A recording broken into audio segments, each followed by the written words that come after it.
How to properly train a dog with a shock collar. We all know how important training a dog is. More than teaching him cute and funny tricks, training teaches him to distinguish between right and wrong actions. Over time, that helps him develop behaviors that will make him accustomed to domestic living. However, training can be quite a challenge, especially if you are a new dog owner. Fortunately, a reliable shock collar can help you throughout the training process. As the name implies, a shock collar is a device worn around your dog's neck that relays vibrations or static stimulations to discourage negative behavior. Otherwise known as a training collar, it is often used to reduce excessive barking and training service and hunting dogs. Of course, you can also use shock collars for training your dog at home. But if you don't know where to start, then you came to the right place. Read on as we teach you how to properly train a dog with a shock collar. Initial preparations and safety precautions. Before we lay down the steps to properly train your dog, we want to talk about important reminders that you should consider before everything else. Number 1. One of the most important factors that you should consider before buying a shock collar is to ensure that it fits your dog. Collars with adjustable buckles are ideal, so you can find the perfect fit for your pup. It also helps if you are planning to use it from puppyhood to adulthood. When a collar fits comfortably, dogs won't feel stressed out about wearing something foreign around their necks. Number 2. It's also essential that the collar uses premium and quality materials, especially for the contact points. The contact points help deliver the stimulations to your dog, so making sure that they are accurately wired will give you peace of mind. As a tip, only consider the training collars from established names in the industry. This way, you know that all of their products went through strict quality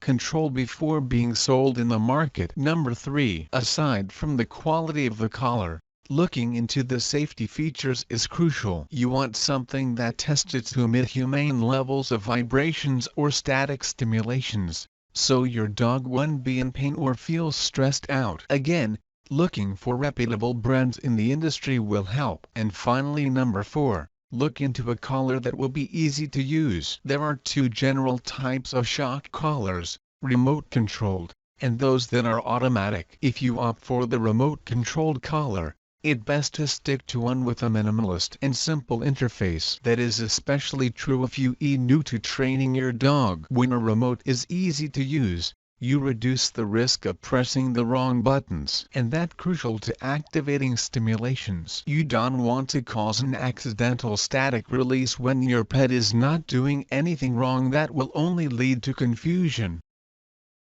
How to properly train a dog with a shock collar. Now that you know the precautionary tips, let's proceed to the heart of this article. Number 1. The first step is to make sure that the collar fits comfortably. The collar shouldn't be too tight or too loose to achieve the best results. To make sure that the collar fits, simply try to insert 2 fingers inside the collar while your dog is wearing it. If you can do so without struggling too much, then the collar is the perfect fit. If not, then make the necessary adjustments until it fits perfectly. Number 2. Allow your dog to adjust to the collar. Now that you know how well the collar fits, you should allow your dog to get used to it. This should probably take around a day or so. During this period, don't activate any of the stimulations yet. Simply allow your dog to feel at ease while wearing the collar. That will make training a lot easier later on. Number 3. With your dog now well adjusted to the collar, it's time to start the training. During this step,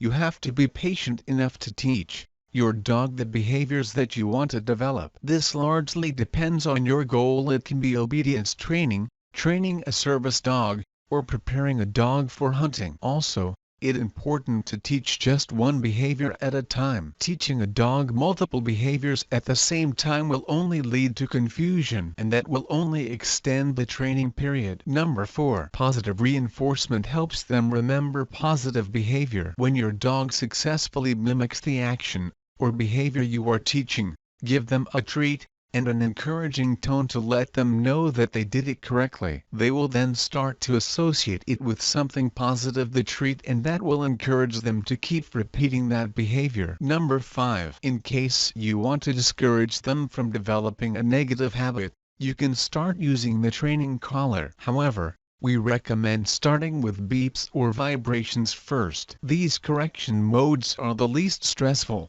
so you know that it won't hurt your dog at all. In most instances, such as excessive barking, corrections via the vibration mode are quite effective. As much as possible, only use static stimulations when necessary. A good example is if your dog escapes and runs towards the road. In this situation, the static stimulation will stop him in his tracks and save him from a much worse accident. But even then, start with the lowest level of static stimulation, so as not to cause too much stress on your dog. And finally, number 6, repeat the following steps in every training session. Repetition is crucial to developing a sense of habit for your dog.